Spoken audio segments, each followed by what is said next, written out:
কিন্তু এই গল্পের পিছনে আছে আরও অজানা দিক, যেখানে রয়েছে রাজনীতি, ক্ষমতা আর এমন কিছু রহস্য যা হয়তো আপনি কখনো ভাবেননি। কারণ প্রশ্নটা এখানেই, বাবা রামদেব কি সত্যিই এক নিঃস্ব সন্ন্যাসী, নাকি তিনি আধুনিক ভারতের সবচেয়ে প্রভাবশালী ব্যবসায়িক কৌশলবিদ? এই প্রশ্নের উত্তর জানতে হলে আমাদের যেতে হবে আরও গভীরে।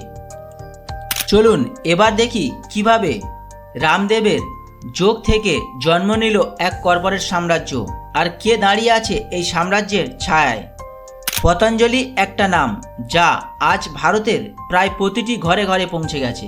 তেল থেকে টুথপেস্ট, বিস্কুট থেকে মশলা, সব জায়গাতেই একটা ব্র্যান্ড পতঞ্জলি। কিন্তু প্রশ্ন হচ্ছে, এই বিশাল সাম্রাজ্যটা তৈরি হলো কিভাবে? আর একজন সন্ন্যাসী যিনি নাকি টাকার মোহ ত্যাগ করেছেন, তিনি কিভাবে